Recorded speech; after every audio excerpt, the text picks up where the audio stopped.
C'était très bien, oui. Interview. Bon, on aurait pu continuer des heures, mais... Voilà, petite prise de questions. C'est gentil, c'est gentil.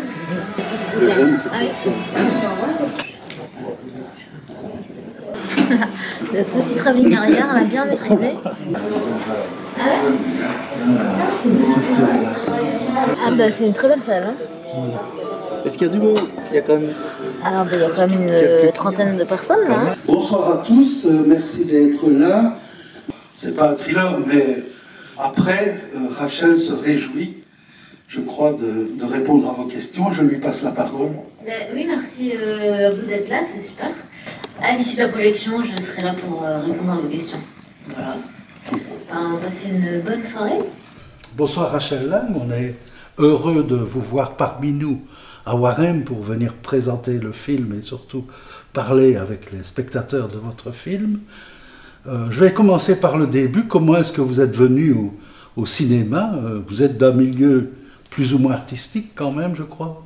Oui, bah, j'ai un père qui est sculpteur, une mère qui est psychologue, donc à moitié artistique le milieu. Ouais. Comment je suis venue au cinéma? Alors, pas du tout par le cinéma justement, pas du tout par la cinéphilie, plus par l'assemblage de plusieurs médiums qui m'intéressaient, qui étaient la philosophie, la photo et le théâtre. Ah oui, et les trois mélangés comme ça, pour raconter une histoire, il fallait que le cinéma intervienne, et du coup... Voilà, c'est comme ça que je suis venue au cinéma. Parce que nous avons accueilli beaucoup de réalisateurs, de jeunes réalisateurs et réalisatrices, et j'ai été frappé du nombre qui avaient fait l'IAD. Ouais. Donc je trouve que dans le berceau de l'IAD, il y a un ferment assez important pour le nouveau cinéma belge. Et ben, l'IAD, c'est vraiment une école que moi je recommanderais à tous les jeunes qui veulent faire du cinéma, plus que la FEMIS ou plus que l'INSAS ou les écoles qui ont... Même la FEMIS. Ouais, qui ont une plus grosse réputation parce que c'est vraiment une école d'artisans et c'est vraiment une école où on fabrique et où on fait des films, où on pense pas d'abord le cinéma, le geste cinéma et des choses qui peuvent être hyper lourdes pour des épaules de jeunes apprentis cinéastes, mais on fabrique. Et donc on est dans le faire en permanence et si c'est pas bien, c'est pas grave, on continue, on refait, on essaye. Alors que dans les autres écoles, j'ai l'impression qu'il y a plus le poids du cinéma, de l'histoire, la théorie, de beaucoup de choses. Ouais. Et à l'IAD, ben, c'est plus une école d'artisans, ouais, c'est ça. Donc on fabrique et on apprend comme ça et c'est hyper. Je trouve ça beaucoup plus intelligent en fait d'apprendre en touchant la matière plutôt qu'en réfléchissant. D'ailleurs, votre film de fin d'études est devenu un film qui a reçu des prix, je crois, à Locarno, etc. Oui, j'ai eu beaucoup de chance parce que oui, mon film de fin d'études a eu le Léopard d'argent à Locarno et du coup ça m'a permis de financer rapidement un deuxième court-métrage et aussi rapidement un premier long-métrage. Rappelez-nous un peu le titre du premier. Alors ça s'appelait Pour toi je ferai bataille. C'est ça. Ça parle de l'armée. Ça parle de l'engagement de jeunes femmes à l'armée. Voilà. C'est un peu autobiographique, non? Non. Enfin, pas vraiment. Vous n'êtes pas allé à l'armée, vous n'êtes pas... Alors moi je suis officier de réserve aussi, j'ai été soldat aussi plus jeune. Voilà, plus jeune. Plus jeune j'étais soldat et maintenant je suis... voilà, oui, donc il y a quand même... Oui, il y a quand même... C'est un milieu que vous connaissez bien. Je ne vais pas dire que c'est autobiographique au niveau de la narration, puisque mais oui, c'est vrai qu'il y a quelque chose de... Oui. J'ai eu l'occasion de le voir, je le trouve très bien, très maîtrisé. Cool. Je ne sais pas, vous ne connaissez pas encore un petit peu. C'était avant le long métrage et je trouve qu'elle est vraiment très bien. Cool. Oui, merci. Déjà avec Salomé Richard. Oui, tout à fait. C'est Salomé qui joue dans les trois films. Voilà, de votre rencontre avec Salomé Richard. Alors, mon rencontre avec Salomé. En fait, donc pour toi je ferai bataille, j'avais besoin de 4 jeunes filles d'une vingtaine d'années pour être dans un huis clos, dans une chambre militaire, et c'était 4 jeunes filles très différentes. Du coup, j'ai fait un énorme casting où j'ai vu 120 jeunes filles, et Salomé c'était la 121e, et elle était en fait l'antithèse du personnage que je recherchais dans la vraie vie, c'est-à-dire que Salomé c'est quelqu'un de très à l'aise, hyper à l'aise avec son corps, très fluide et tout. Et le personnage que je cherchais, c'était quelqu'un un peu très en retenue, pas hyper bien dans sa peau, tout ça. Et en fait, qu'elle incarne, elle, ce personnage qui lui correspond pas, en fait, ça rendait beaucoup plus universel ce personnage. Et c'était du coup une super rencontre. Vous aimez bien l'écriture de scénario, parce que c'est vous qui faites vos scénarios vous-même, seul. Une écriture des dialogues assez précise, je crois. Non. Ouais. Bah C'est oui, pas de la non, pro. oui, non, Il y j'aime a pas beaucoup. d'impro, non. Enfin, pas beaucoup en tout cas. Oui, enfin, en tout cas, Au l'impro, départ, elle ouais. peut avoir lieu, mais en amont du tournage en général. Oui. Mais c'est vrai que oui, j'aime beaucoup écrire et j'aime beaucoup les dialogues. C'est quelque chose que j'aime tous les matins refaire tous les dialogues encore Ah oui, plus. c'est ça, ouais. Mais ouais, c'est assez agréable. Et puis quand on travaille avec des bons acteurs, c'est hyper agréable d'entendre ce qu'on a écrit dit hyper Oui, bien. pour Baden-Baden, c'est évidemment le jeu des comédiens. Vous avez d'abord un casting, outre Salomé Richard, qui crève quand même l'écran. Bon, on peut le dire aussi, qu'il y a vraiment un cachet authentique, je trouve, de non-vedette, en quelque sorte, en Ouais. jouant pas la star, mais la femme, justement, la femme de tous les jours, quoi, qui se cherche, qui rencontre des choses, des hommes, enfin, qu'elle connaît déjà. C'est assez prenant comme acteur. Mais à côté d'elle, il y a d'autres acteurs, et on peut aussi verser une larme peut-être sur Claude Jansac, Ouais.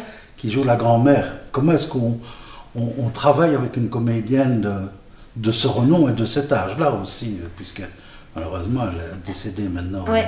Bah, elle avait 87 ans, Ouais. Jean Sac, pendant qu'on tournait. Et effectivement, elle nous a quittés là, il y a quelques mois. Bah, comment on travaille? C'est vrai qu'il y a plusieurs générations d'écart dans la technique de jeu, en tout cas entre une comédienne comme Salomé et une comédienne comme Claude Jansac. Avec Zabou Breitman entre les deux. Et un peu. Zabou entre les deux de ça, mais c'est vrai Ouais. qu'entre Claude et Salomé, il y avait vraiment un gap Ah ouais. qui était particulier. Toutes les deux, elles ont dû s'apprivoiser pendant quelques séquences avant de s'entendre vraiment, parce que Oui. Claude n'arrêtait pas de dire comment, j'entends rien, parce que Salomé articulait pas et qu'elle n'avait pas compris qu'il y avait un micro sur Salomé, et qu'elle savait son texte, et que enfin voilà, il y a un truc qui a mis un peu de temps à se mettre en place.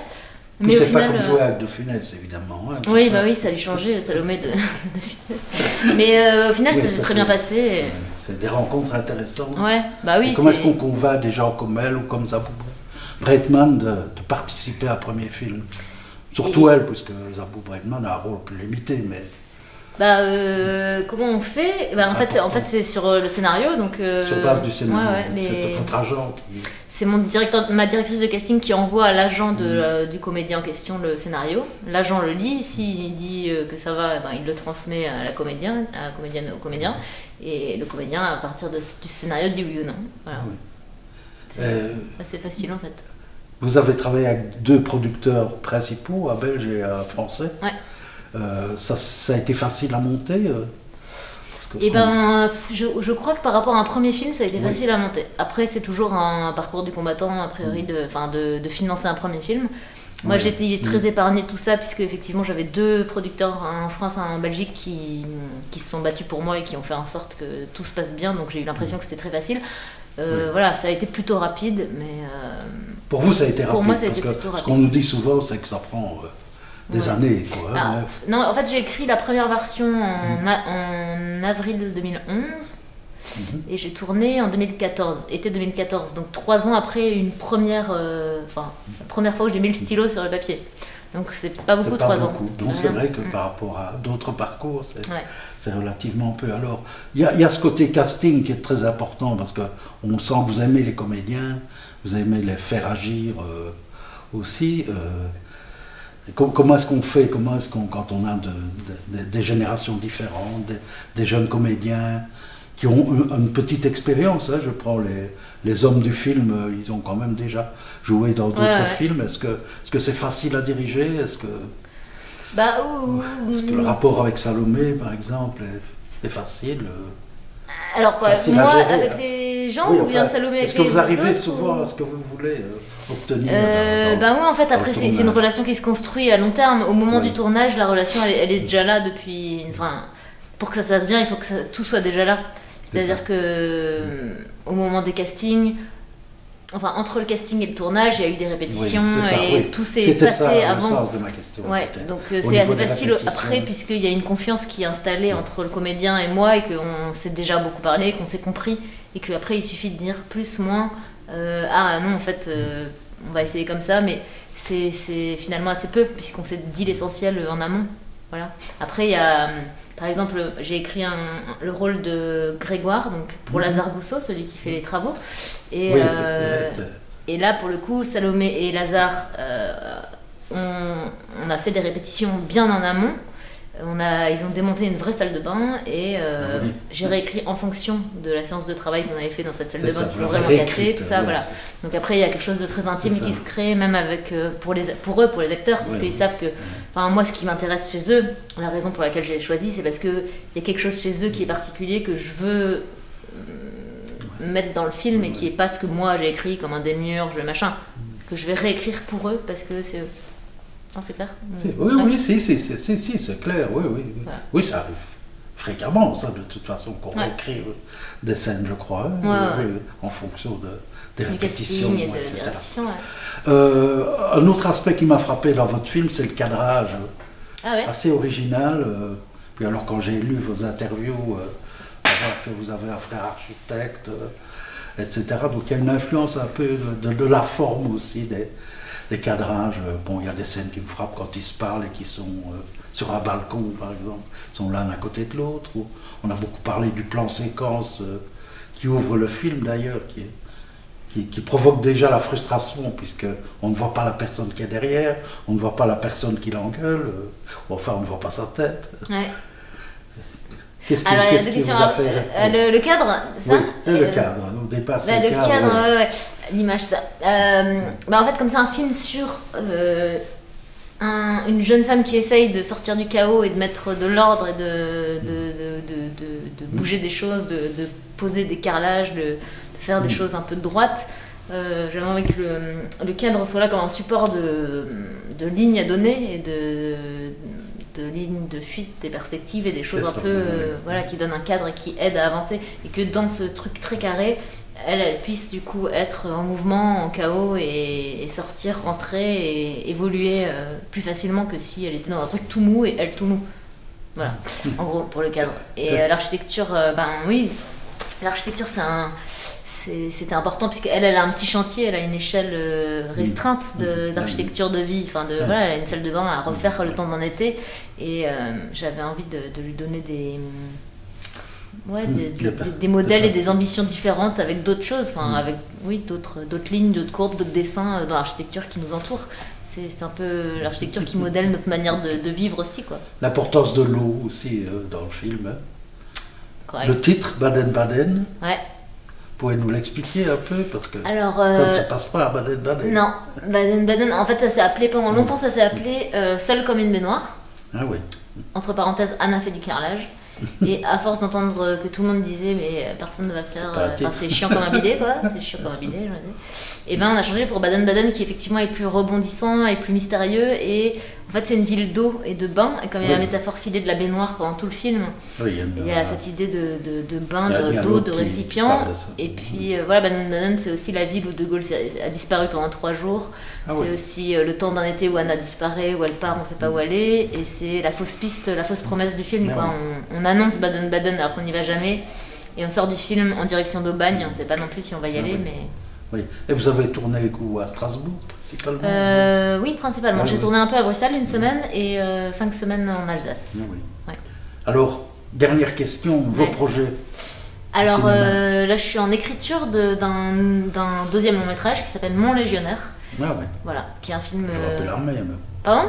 Toujours un peu l'armée, ou c'est l'allusion à Piaf? C'est la Légion étrangère, c'est le 2e rep à Calvi, et c'est un régiment d'élite de parachutistes.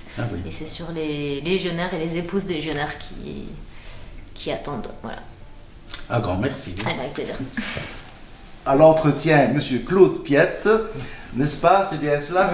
Et à la prise de son, nous avions notre ami Joseph de Monceau de Hermal sous Argenteau. Fin, à vous le studio. Non, mais le problème, c'est que tu montes ici, tu ne montes pas de 1 à 1. Hein. Ah oui, voilà. Tu montes de 3 directement. De 3? Ah oui? Oui, mais ça ira de 3. Ça ira très bien. Si je plaigne, on peut vous dire ça. Non, mais quand la salle est vide, comme ça, on entend les gens respirer à côté si jamais c'est... Oui, mais non, ici, vous avez une sono qui est excellente. Ah ouais? Hein. Les réalisateurs veulent toujours qu'on monte le son de leur film. Ah oui. Ah, c'est un peu juste. Hein. Bonne soirée. Bon appétit. Merci.